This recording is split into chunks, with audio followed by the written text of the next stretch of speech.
écoute, les enfants de Dieu, pour que vous puissiez grandir dans la connaissance. Quand les hommes de Dieu montent, ils commencent à ouvrir leur bouche pour parler. Prenez quand même le temps. Ne montez pas comme vous.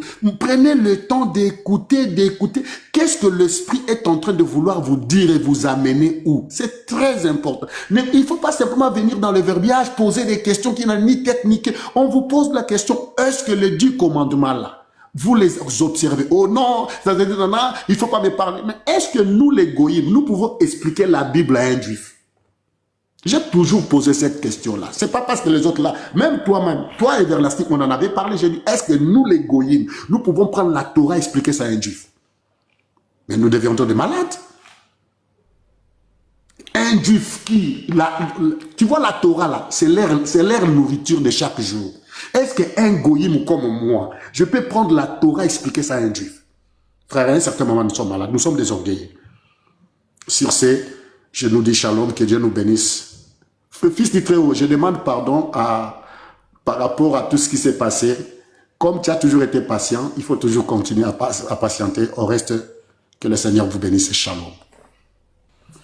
Merci, Papa Salem. Tu sais, moi, je suis patient parce que j'estime qu'entre chrétiens, on ne doit pas discuter comme si on discutait avec un musulman. Nous sommes entre chrétiens soi-disant. Je vais dire soi-disant. Soi-disant. On pose une question qui est simple. Frère, est-ce qu'un chrétien doit obéir aux 10 paroles? Je ne sais pas. Peut-être que quand les gens voient Yeshua, quand les gens voient Fils du Très-Haut, quand les gens voient Pasteur Mena, je ne sais pas si on fouette leur orgueil et qu'ils pensent qu'il faut faire montre de son savoir, faut montrer qu'on en sait. Et non, c'est pas ça le but. Quand nous sommes entre chrétiens, qu'il y a un concile, la manière de discuter n'est pas bonne. Et souvent, c'est ça qui pose problème. Frère, que penses-tu? Tu peux répondre, frère, moi je pense qu'en tant que chrétien, on ne doit pas obéir à la loi. Voilà ma position. Je vais développer. Tu développes. Voilà.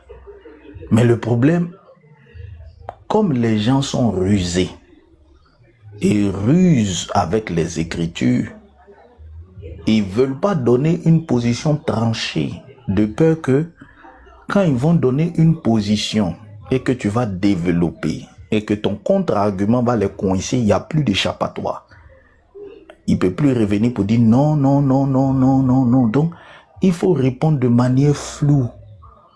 Ça a été donné aux Hébreux, aux Cécis, à Israël. Bon, même quand on va te prendre sur ça et puis te dire que l'Israël véritable, là, c'est nous. C'est nous qui sommes Israël, c'est nous. Donc, si c'est nous qui sommes Israël, finalement, la loi, là, a été donnée à qui? Bon, tu vas encore rentrer, non, non, non. Donc, on coupe court. Quand tu finis toutes tes études bibliques là, si un enfant vient te demander simplement, papa enseignant, papa pasteur, est-ce un chrétien doit obéir à la loi ou obéir aux 10 paroles? Tu dois pouvoir répondre non, c'est pas fait pour le chrétien. Le chrétien ne doit pas suivre ça. Oui, le chrétien doit obéir à ça. Et puis maintenant, on avance. On avance. Voilà. Bon, quand on va vous enseigner sur la maison d'Israël, on va vous dire que la maison d'Israël, quand ils sont sortis d'Égypte là, ça ne comportait pas uniquement les Hébreux, les enfants de Jacob. La maison d'Israël est différente des enfants d'Israël, Israël en tant que Jacob. Quand ils sont sortis d'Égypte, c'était la maison d'Israël. Mais cette maison-là ne comportait pas uniquement des Juifs, c'est-à-dire de sang, nés de père et de mère juive, non. Et que cette maison-là était les prémices de toutes les nations de la terre. Bon, tu vas discuter. Et c'est à cette maison qui est un échantillon de toute la planète. J'ai dit bien un échantillon de toute la planète parce que l'Égypte était le centre du monde où il y avait toutes sortes de gens. C'est à cette maison-là que Dieu a donné sa loi. comme une annonce des temps à venir. Bon, il y a des enseignements qui sont profonds. On pose une question simple. Ça devient des discussions, des injures, non, un chrétien. Et vous savez, frères chrétiens, arrêtons d'être impertinents. Si vous avez suivi ce qui s'est passé avec les musulmans, je l'ai fait pour montrer que tout le monde peut être impoli et être goujat. Arrêtons d'être impertinents, d'être hautains. Moi, si j'échange avec Yeshua, il y a des propos que je ne vais pas tenir parce que les non-dits qui sous-tendent ces propos ne sont pas bons. Je ne peux pas parler à Yeshua, dire que un chrétien, en tout cas moi, je pense que si tu as un cerveau et que tu lis les Écritures, tu dois pouvoir comprendre ça. En d'autres termes, je suis en train de dire que Yeshua n'a pas un cerveau. C'est une injure. C'est une injure. Oh, vos propos sont teintés de condescendance, d'impolitesse, ça tue le débat. Et ça noircit un échange de qualité, ça n'édifie pas, ça n'édifie pas. Et je vous en prie, tout ce qui n'édifie pas, je veux m'en séparer. Aidez-moi à m'en séparer. Ne me poussez pas à avoir un comportement sur TikTok qui va être désagréable. Je ne veux pas, je fais tout pour ne pas. Quand des choses comme ça se passent, comme ce qui s'est passé avec les musulmans, vous allez voir que je suis obligé de disparaître de TikTok 1 semaine, 2 semaines pour me restaurer dans l'esprit parce que mon esprit n'aime pas ça. Ça me dérange profondément, ça dérange mon âme, mon esprit à un niveau où vous ne pouvez pas imaginer. On n'a pas la même communion avec le Seigneur. Moi, quand je fais ça, je suis dérangé pendant 1 semaine dans mon service au boulot. Je suis extrêmement atteint. C'est comme si on m'a retourné de l'intérieur et j'ai du mal à me réaligner. Ça, vous comprenez? Donc, je n'aime pas ça. Si vous montez sur mon panel que vous voulez échanger, mettez-vous dans des dispositions pour qu'on échange. Évitez ce genre de choses parce que excusez-moi, tout le monde n'a pas le même Saint-Esprit.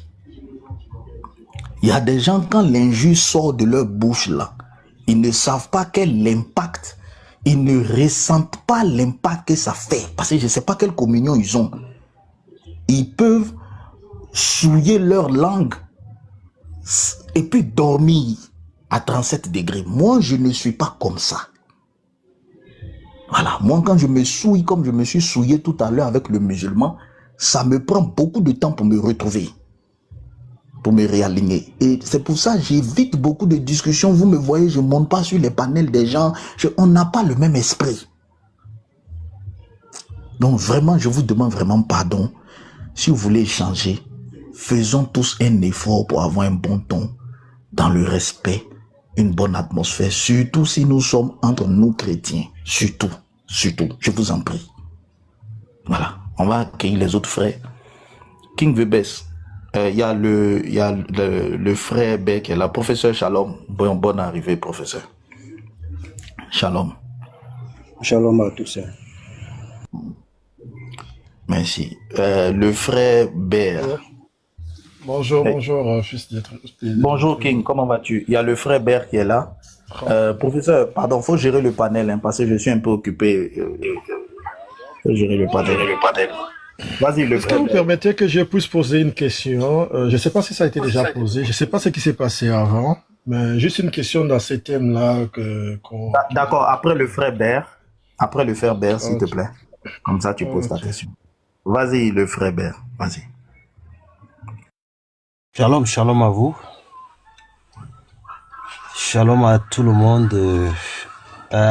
Bon, moi, je vais dire, c'est TikTok en fait parfois qui rend parfois certaines personnes fous en fait, si je peux utiliser ce terme-là. Parce que je comprends pas quelqu'un qui se dit lecteur de la Bible peut venir nous dire que les commandements, bon déjà il dit qu'on n'appelle pas ça commandement, qu'on ne dit pas commandement, on dit parole. Mais je sais pas d'où il tire ça. Pourtant dans la Bible est bien claire. On nous parle des commandements là-bas, ben lui, parfois j'essaie parfois de comprendre certaines personnes et puis je n'arrive pas. Parce qu'il y a certaines personnes qui se disent qui ont aujourd'hui le titre de chrétien et ne soyez pas surpris demain vous voyez la personne avec voilà c'est les grands barbus là. Un jour ne soyez pas surpris parce que quand quelqu'un il vient il te dit que ça la loi là n'a pas été donnée a été donnée uniquement au peuple d'Israël. Mais tu te poses la question. Et le pire en fait même, ce sont des gens qui ont le titre de prédicateur. Mais je me pose bien la question, on enseigne qui? Mais parfois j'ai mal dans mon cœur en fait quand j'entends certaines choses parce qu'il y a certaines personnes qui les écoutent, qui suivent ce genre de personnes. On a eu ce débat là avec quelqu'un aujourd'hui qui disait que non, la loi n'est plus d'actualité, machin, truc et tout. Bon, je lui ai posé la question, mon frère. Maintenant, est-ce qu'il t'est permis bon, je vais pas prononcer le mot de rip quelqu'un? Puisque la loi là, puisque tu dis qu'elle n'est plus d'actualité, ça veut dire que tu as la possibilité de kill quelqu'un, pas même kill, même ça en anglais là, voilà, comment on peut masquer même ça, je vais dire de killam, moi je vais utiliser un terme camerounais, de killam quelqu'un, de jack, voilà, de jack quelqu'un. Mais franchement, ça fait vraiment mal. Et c'est la même personne, et ce sont ces mêmes gens qui sont dans les mêmes lives avec des musulmans pour dire que Jésus n'est pas Dieu. Mais vous comprenez donc, et c'est où parfois la question même de la nouvelle naissance, elle doit se poser. Parce que quelqu'un qui est né de nouveau, et qui a le Saint-Esprit te révèle certaines choses. Ça veut dire que si j'écoute un frère enseigner, le Saint-Esprit me convainc dans mon cœur que ce que le frère dit est vrai. C'est pourquoi ça fuse de partout avec plusieurs doctrines et tout, parce que les fondamentaux, les éléments même de base des paroles du Christ, la fondation, elle n'est pas là. Les éléments de la parole de Christ, comme le dit dans Hébreu 6 au verset 1. Quand on n'a pas la maîtrise de ça, c'est pourquoi vous voyez, et tu lui poses même des questions, mais je ne sais pas d'où ça lui vient même. Mais franchement, et tu as touché même quelque chose ici où je pense que dans le livre c'est l'apôtre Paul qui parle de ça, qui dit que mais qui est même Israël? Qui est le véritable Israël? Donc, si ces lois-là, ça voudrait dire que si ces lois-là ne nous concernent pas, ça veut dire qu'on peut faire ce qu'on veut. Ça veut dire, et pourquoi on parle du péché? Mais si la loi elle n'est plus d'actualité, comme ils disent, ils racontent parfois, parce qu'ils ont mal interprété, ils ont mal compris l'apôtre Paul.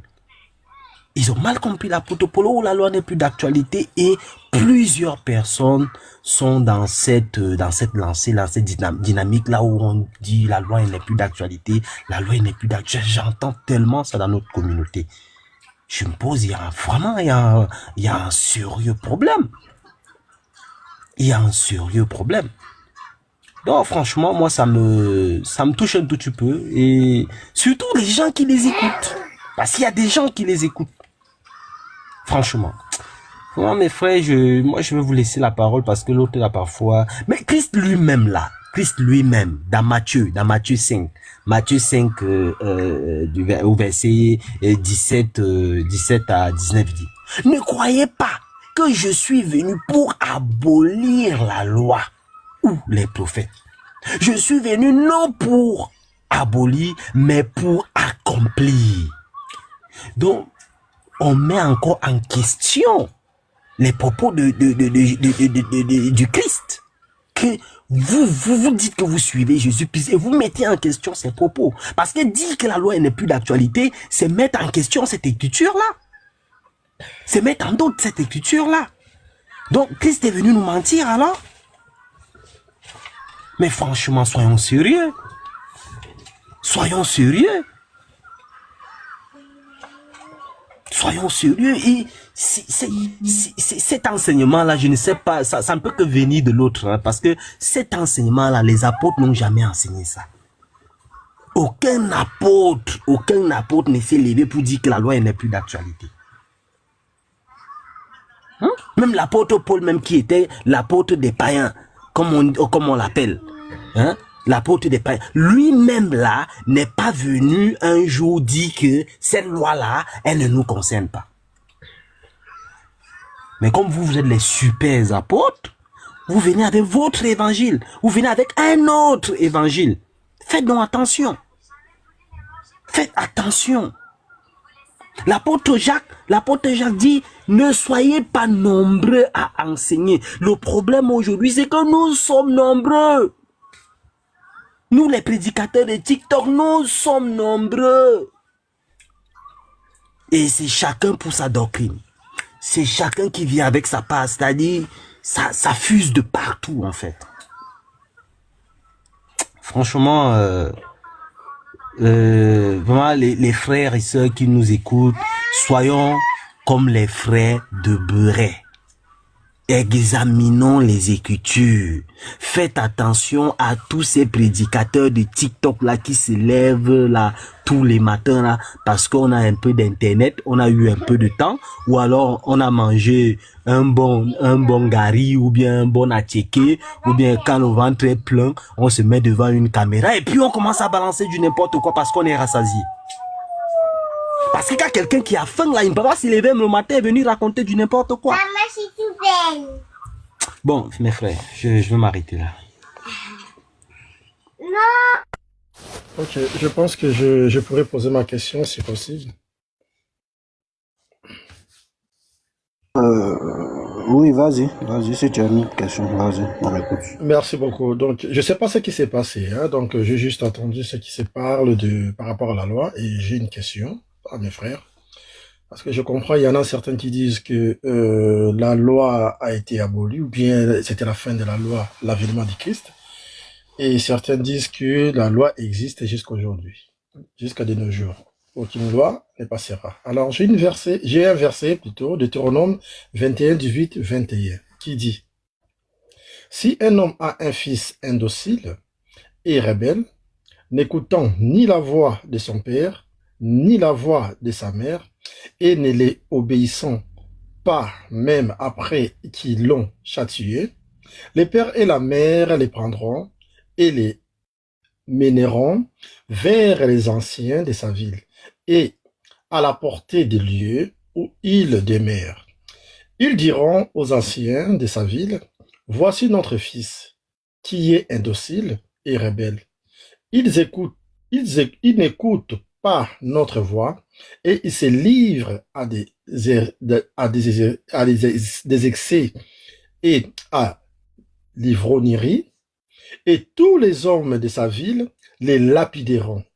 Et tous les hommes, comme commandement, et tous les hommes de sa ville les lapideront, et il mourra. Ainsi, tu ôteras le mal du milieu de toi, afin que tout Israël entende et craigne. Ma question est la suivante: pourquoi cette loi n'est plus appliquée de nos jours? Parce que si un enfant devient rebelle, indocile, logiquement, selon les commandements de Deutéronome 21, 18, on doit prendre cet enfant, emmener chez les anciens, par après mettre dans un rond-point, et que tout le monde puisse les lapider jusqu'à sa mort, pour qu'on puisse craindre l'Éternel. Pourquoi cette loi n'est plus applicable? Si cette loi a été abolie, dites-moi quand dans le Nouveau Testament. Et si cette loi est toujours applicable de nos jours, pourquoi on ne le fait plus? Merci, c'est ça ma question.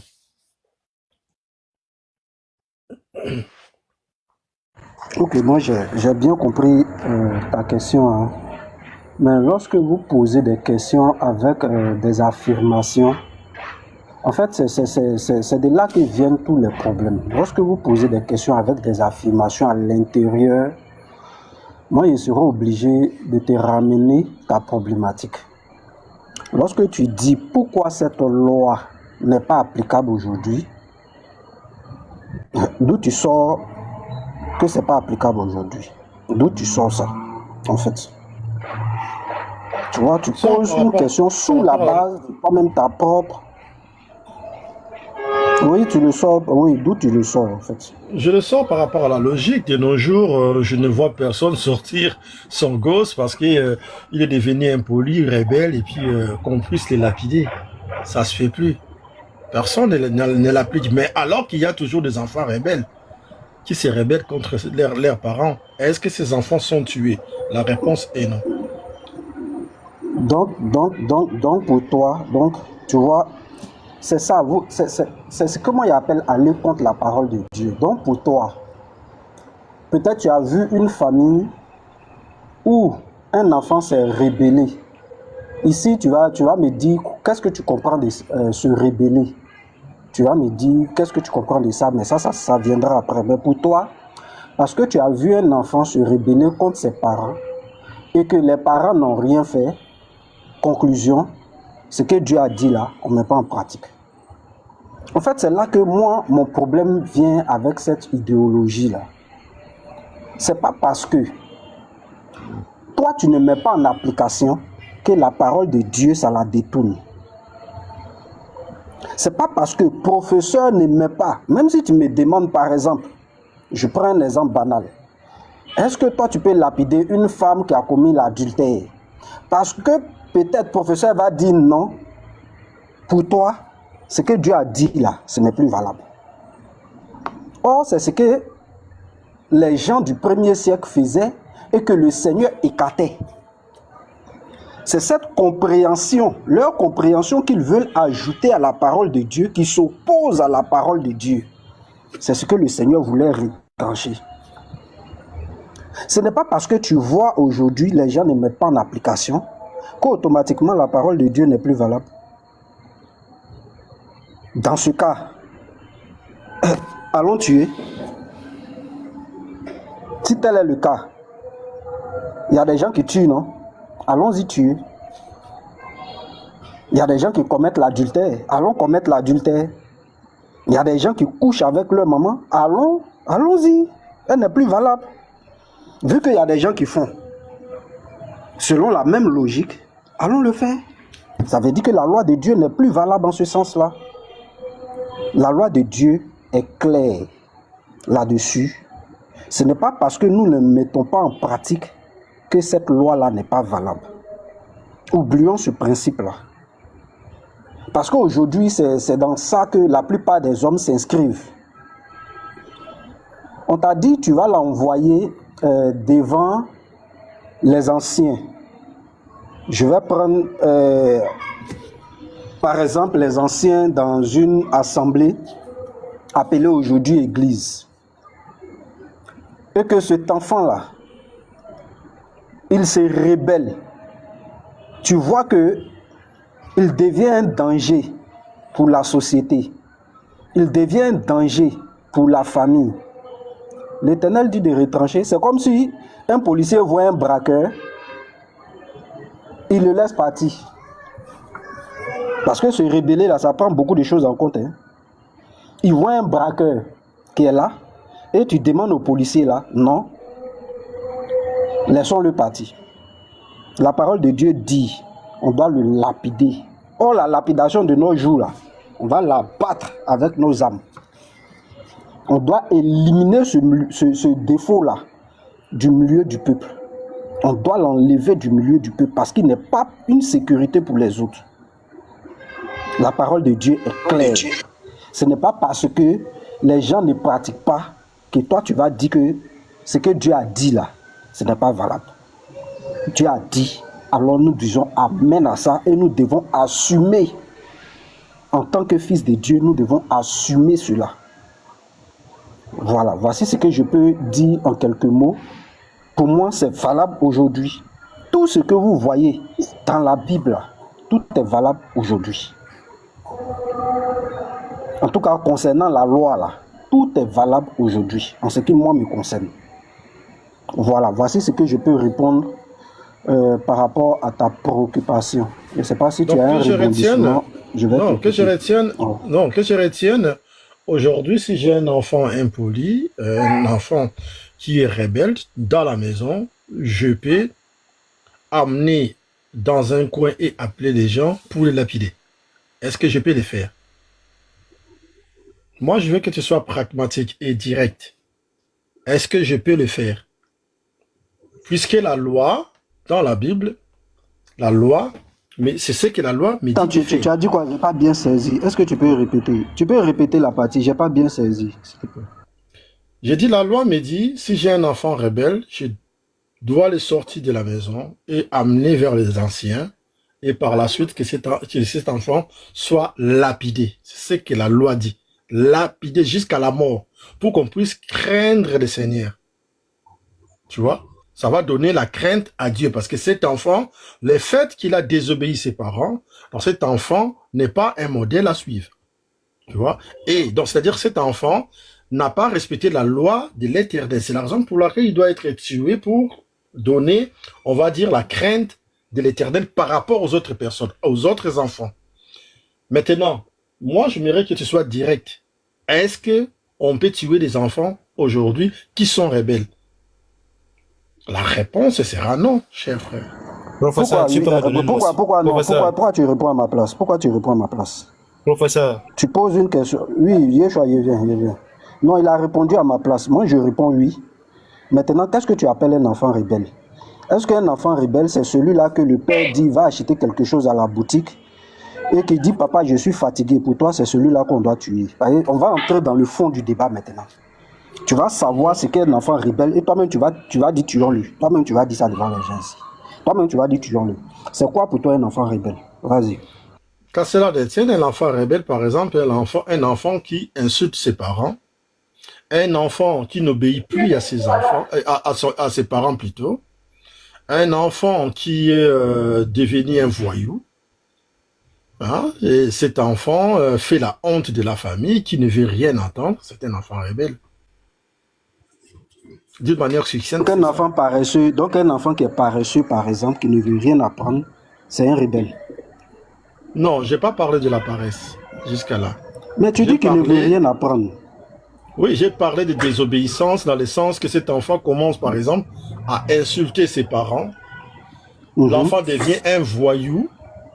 Ben, voyou comment? Par exemple, il est braqueur. Voyou, par exemple.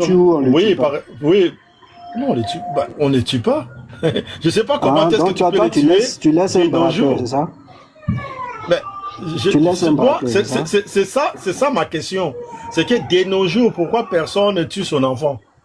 Et même nous, les chrétiens, pourquoi personne prend son fils, même s'il est braqueur, lui-même, il prend la charge, il les prend, il l'amène dans un rond-point, il appelle du monde en disant « lapidez-le ». Pourquoi ça ne se fait pas? Ah, donc toi, tu n'as jamais vu un parent dénoncer son fils, c'est ça? J'ai déjà vu, mais moi, je parle de la lapidation. Pourquoi? La lapidation, cher frère. C'est quoi l'objectif de la lapidation? L'objectif de la lapidation, c'est quoi? Mais c'est ça, c'est que je viens de le dire tout à l'heure. L'objectif de la lapidation, de la lapidation était pour qu'on puisse avoir la crainte de l'Éternel. D'ailleurs, la phrase finit par là. Le verset finit par là. C'est-à-dire que cet enfant... Non, j'ai compris ce côté-là. Maintenant, celui qu'on lapide là, qu'est-ce qui lui arrive? C'est ça, la mort. C'est que tu dis... La mort. Voilà, maintenant, un braqueur, quand on le fusille là, il est mort ou n'est pas mort? Il est mort. Ah, donc dans tous les cas, il y a une punition, c'est ça? Oui, mais moi je parle maintenant de la punition qui devrait être appliquée. Hein, ces punitions qui devaient être appliquées par des personnes lambda comme toi et moi. On ne parle pas de la justice. Mais qui t'a dit que ce n'est pas des personnes lambda? Qui t'a dit que la lapidation, là, ce n'est pas les personnes lambda? Mais le verset est clair, attendez, je vais lire encore. Attends, je vais te lire. Maintenant quand on te dit, attends, non, moi je comprends le verset. Quand on te dit d'envoyer le problème chez les anciens, là, qui t'a dit que c'est... Qui t'a expliqué ça comme ça, en fait? Ils diront aux anciens de la ville, voici notre fils, qui est indocile et rebelle, qui n'écoute pas notre voix, et qui se livre à l'excès et à l'ivrognerie, parce que il est devenu un excès, on va dire voyou par exemple, et à l'ivrognerie parce qu'il boit trop de l'alcool. Et tous les hommes de sa ville les lapideront.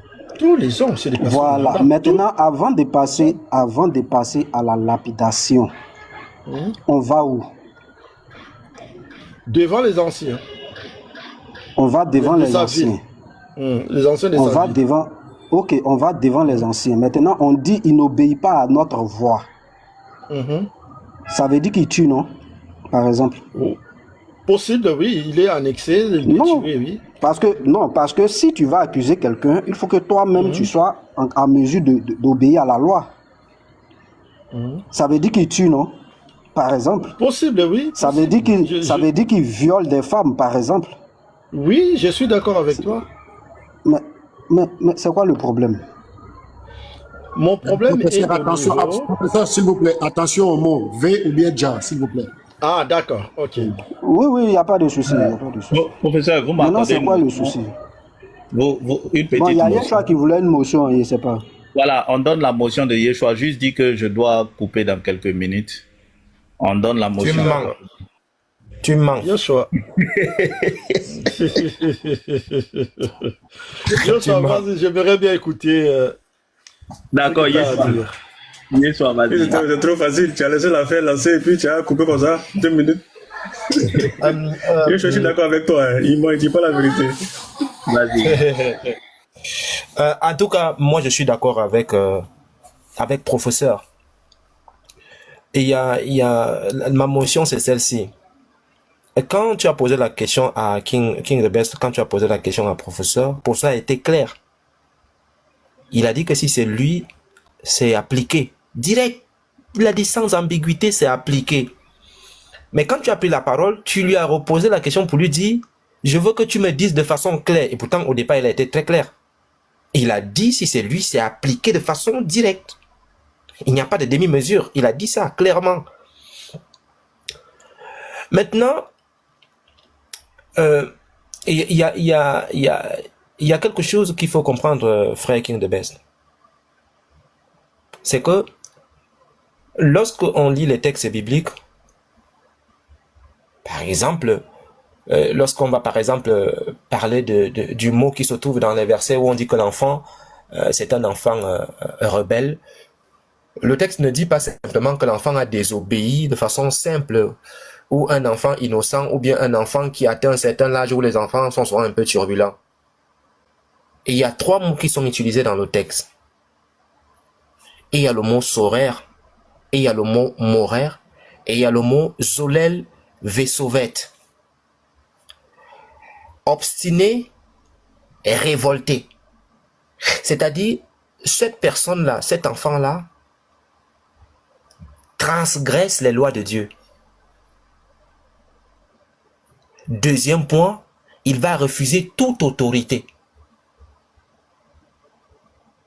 Maintenant, le zolel vesovet, il devient glouton, ivrogne, c'est-à-dire débauché moral totalement. À partir de ce cas, c'est pour cela que le texte dit, il faut aller voir les anciens. Parce que les parents peuvent dire quelque chose, sortir, dire, oui, le peuple venez, mon fils fait ceci à la maison, finissons avec. Non, Dieu dit, allez voir les anciens. Ici, les anciens vont vérifier et établir les faits. Est-ce que ce que ces parents disent, est-ce que les faits sont avérés, que c'est ça ou bien c'est pas ça? C'est ça ou bien c'est pas ça? À partir du moment où les anciens tombent d'accord que les choses sont claires, la sentence est appliquée. De façon directe, la sentence est appliquée. Il y a quelque chose qui me surprend souvent lorsque on discute avec nos frères chrétiens, c'est que chaque fois qu'on parle, et ils nous disent, comme le frère Sentinelle écrit en bas, la grâce. Vous prenez la grâce comme un jeu. Hein? La grâce est devenue comme un bonbon qu'on donne à un enfant quand on veut le coiffer. C'est-à-dire, on va te coiffer, attends, on te donne le bonbon, comme ça tu vas te calmer. Je vais lire un verset qui se trouve avant Apocalypse. C'est juste avant Apocalypse. Juste avant Apocalypse, tu vois. Ça, c'est Apocalypse. Si quelqu'un peut me mettre en grand, si quelqu'un est modérateur, si quelqu'un peut me mettre en grand. Vous voyez? Ça, c'est Apocalypse. Apocalypse commence ici directement. Ça, c'est Apocalypse. Mais il y a un texte ici, avant Apocalypse, on le lit Jude. S'il vous plaît, pour l'amour de Jésus, faut lire Jude là. Là, Jude. Juste avant le dernier livre Apocalypse, il y a Jude ici. Il y a beaucoup d'enseignements dans ce texte. Il n'est pas long, hein. Il n'a que 25 versets. Écoutez ce qu'il dit, hein. Jude, frère de Jésus. Il dit ceci.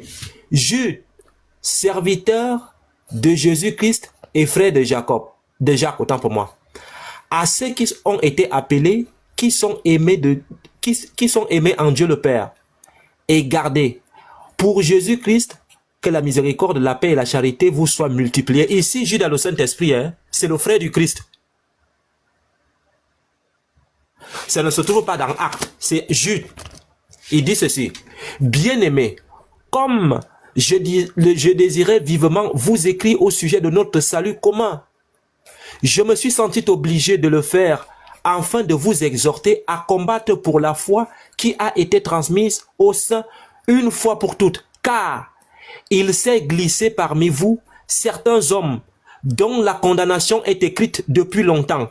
Des impies. Pourquoi il écrit impie? Il faut voir le mot grec impie ici. Impie veut dire quoi? Impie veut dire quelqu'un qui transgresse la loi. Quelqu'un qui ne veut rien accepter. Et ici, Jude dit que ces gens-là se sont introduits. Et qu'est-ce qu'ils ont fait? Qui changent la grâce de notre Dieu en dissolution. C'est-à-dire la grâce est devenue comme un jeu. Moins de trucs, il y a la grâce. Moins de trucs, voici la grâce. Moins d'erreurs, voici la grâce. C'est-à-dire la grâce est devenue un ticket passe-partout maintenant. Petit truc, la grâce. Moins d'erreurs, la grâce. Ici, Jude condamne ça. Jude, le frère du Christ, condamne ça. Il dit, ces gens-là se sont glissés, sont dans l'église, et ils prennent donc la grâce de Dieu, des gens impies qui changent la grâce de notre Dieu en dissolution. Donc ceux qui vous prêchent la puissance de la grâce là, grâce 100% là, Jude dit que ces gens-là se sont glissés. Et qu'est-ce qu'il va dire par la suite? Il dit, qui change la grâce de notre Dieu en dissolution et qui renie Dieu le seul souverain et notre Seigneur Jésus-Christ. Une fois que tu es un impie et que tu changes la grâce de notre Dieu en dissolution, tu renies Dieu le seul souverain et notre Seigneur Jésus-Christ.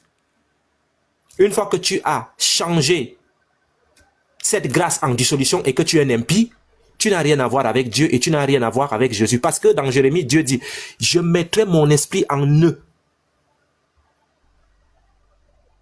Il dit, je veux vous rappeler, c'est un rappel, je veux vous rappeler à vous qui savez fort bien toutes ces choses, que le Seigneur Dieu, après avoir sauvé le peuple et l'avoir tiré du pays d'Égypte, Jésus vous a sauvé à la croix, non?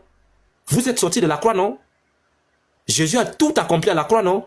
Mais lorsque Dieu a sauvé ces gens de l'Égypte, qu'est-ce qu'ils ont fait?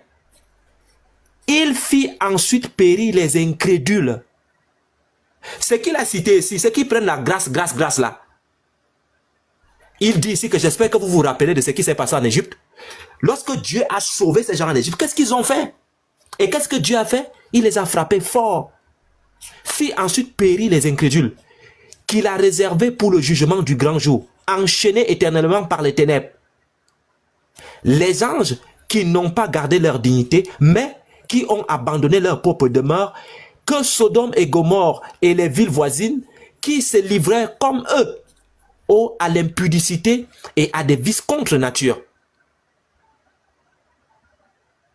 sont donnés en exemple, subissant la peine d'un feu éternel. Dieu les a sauvés d'Égypte. Mais qu'est-ce qu'ils ont fait après? Donc ici, Jude rappelle que ceux qui sont entrés dans l'église et qui prennent maintenant la grâce de Dieu comme une dissolution, renient Dieu et le souverain, notre Seigneur Jésus-Christ. À partir du moment où il y a ceci, l'homme impie qui change la grâce en dissolution. Je vous invite à voir Jude ici et de voir ce qui veut dire l'homme impie. c'est par là que je suis. Je vais mettre ici devant nous tous. Vous allez voir. C'est que l'homme impie dans le texte que je venais de lire. L'homme impie, c'est quoi? Je vais prendre.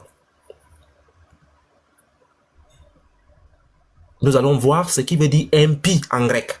Qu'est-ce qui veut dire impie ici dans ce texte? Vous allez voir ce que ça veut dire.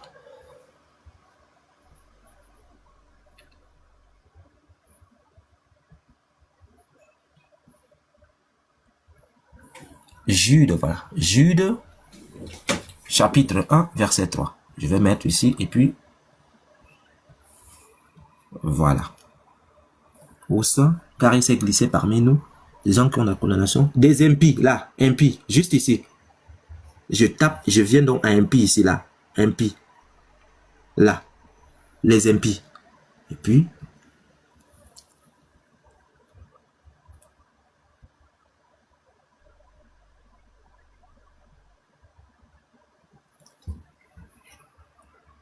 vous voyez ce que ça donne? Démuni, dérévérence envers Dieu, celui qui condamne Dieu impie. Tu condamnes Dieu par quoi? Par les ordres qu'il a donnés. Tu deviens un impie. Et dans Thessaloniciens, on trouve un mot qui est encore plus fort que ça, que impie ici. Donc, il est important de comprendre les mots. Et je ne dis pas que la grâce n'existe pas. Mais il y a des personnes qui prennent maintenant la grâce comme un ticket garanti. C'est-à-dire, c'est du passe-partout. C'est comme une clé passe-partout. Dès que tu arrives devant une porte, tu dis grâce. Tu ouvres seulement, crac, crac. Tu arrives devant une porte, grâce, crac, crac. Tu ouvres seulement, tu entres. Non. Ça ne se passe pas comme ça. Voilà. Donc, c'est ce que je voulais dire. Donc, je voulais dire au frère King au King, effectivement, la loi de Dieu est là, frère. Et si, aujourd'hui, nous ne marchons plus selon cette loi, ou bien si elle n'est plus applicable, ça c'est de notre faute, c'est notre problème. Mais il y a quelque chose qui est très clair dans l'Ancien Testament. Tout le monde n'avait pas le Saint-Esprit. Le Saint-Esprit était réservé à certaines personnes. Mais Dieu, dans Jérémie, il nous dit très clairement qu'il va mettre son esprit sur toute chair. Frère Joshua, comme on va libérer le frère Fils très très haut, si tu peux répondre à une question aussi d'une manière un peu succincte encore si possible. Hein. Quand Jésus dit qu'il vient accomplir, King, il a accompli quoi? Oui. King, bon, finis ta question. Je donne juste un petit truc et puis moi je vais aborder ta question parce que je l'avais tu marches sur ma langue comme on dit. Merci. Dans le sens que moi je trouve drôlatique ou bien burlesque le fait de ne pas comprendre ce que Jésus lui-même a dit. Jésus a dit, il ne vient pas abolir la loi, mais accomplir. J'aimerais que vous puissiez me dire pourquoi il a sorti cette phrase. Pourquoi il accomplit. Et il a dit encore plus loin que aucun iota, il a dit quoi? Attendez. Ne croyez pas que je sois venu pour abolir la loi ou les prophètes. Je suis venu non pour abolir, mais pour accomplir. Car, je vous l'ai dit, en vérité, tant que le ciel et la terre ne passeront point, il ne disparaîtra pas de la loi un seul iota ou un seul trait de lettres. Là, nous avons maintenant la limite. Jusqu'à ce que tout soit arrivé. Qu'est-ce qui devait arriver? Et Jésus a dit, il vient accomplir. Quand est-ce que Jésus a accompli? Si ce n'est pas sur la croix que Jésus a dit que tout est accompli. Quelque chose qui est accompli. Jésus nous laisse maintenant de nouveaux commandements. Bon, je vais être pas brutal, mais par contre... Fils, laisse-le finir, laisse-le aller au bout. D'accord, comme le temps s'en va aussi. Vas-y, King. Bon, Paul va élucider en disant Christ est la fin de la loi. Christ est la fin de la loi pour la justice. Romains 10, 4. Pourquoi? Parce que Jésus a accompli sur la croix et Jésus nous laisse des commandements. Maintenant, moi, je voulais savoir qu'est-ce que Jésus a accompli pour dire qu'il n'est pas venu abolir. Et il est venu accomplir. Il a accompli quoi? C'est ça ma question. Yeshua, je peux répondre rapidement pour qu'on puisse passer. Il semble que fils, voilà, il semble que fils est Donne-moi une petite notion, tu vas répondre. Vas-y. Comme tu as l'ordinateur, utilise ChatGPT ou un outil, et puis il faut simplement taper le sens du mot accompli dans l'ancien français. Je dis ça à King de Bess. Tu sais, King de Bess, Médusa prend un texte dans Deutéronome 20-14 et il fait des panels où il dit que, le texte dit clairement, hein, mangez leur dépouille. Et Médusa dit que la dépouille, tu vois, c'est le cadavre. Donc il dit que dans le texte biblique, il est écrit que les Juifs peuvent manger le cadavre, Mais même quand tu rentres pas dans le Strong et que tu prends le mot dépouille dans l'ancien français, le mot dépouille dans l'ancien français, ça n'avait rien à voir avec l'idée de cadavre. Parce qu'il ne faut pas oublier que la traduction Louis II date de 1900, d'accord, des siècles. Le mot dépouille, en fait, désigne tout objet dont tu as spolié quelqu'un. C'est-à-dire que si toi, King de Bess, je tombe sur toi avec des armes et que je t'arrache un bien, ce bien-là est appelé la dépouille. C'est-à-dire, je t'en ai dépouillé, donc c'est la dépouille. Ce qui correspond avec le terme hébreu qui parle du butin. Donc, quand on remet les choses dans ce contexte, ce texte-là ne parle pas de manger le cadavre de quelqu'un. Ce texte-là parle plutôt de manger justement le butin de guerre. Le mot accomplir, pourquoi je demande à Zessa de faire cet exercice? Le mot accomplir dans l'ancien français désigne le fait de rendre un verbe plein, un verbe plein. Accomplir. C'est-à-dire l'idée qui est derrière accomplir dans l'ancien français, c'est que le verbe, c'est-à-dire c'est dans le sens de remplir, remplir pour que ça déborde. Remplir pour que ça déborde. Tu vois? Ce qui correspond... Oh oui, tu veux lire? Oui? Oui, je voulais lui montrer ce que tu dis, c'est-à-dire, par exemple, il dit, ne croyez pas que je sois venu pour abolir la loi et les prophètes, je suis venu non pour abolir, mais pour accomplir. Donc, je lui montre ce que tu dis, accomplir, pléro, c'est le mot pléro qui est écrit ici, tu entres dans le Strong. Qu'est-ce qui veut dire pléro? Est-ce que pléro veut dire achever ou bien c'est terminé? Non, s'accomplir, être rempli, combler, proche, achever. Maintenant, qu'est-ce que ça veut dire? Définition, première définition, remplir.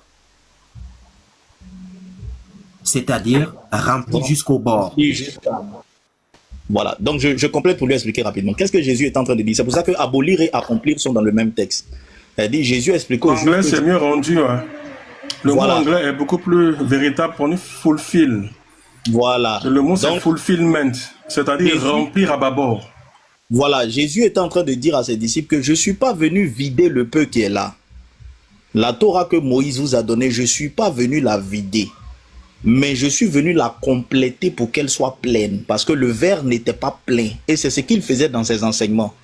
Il disait que Moïse vous a dit que si vous regardez une femme pour commettre l'adultère, vous couchez avec une femme, vous avez commis l'adultère. Mais ce n'est pas plein. Ça, c'est la partie visible de l'iceberg. Je vais compléter maintenant pour que ce soit plein.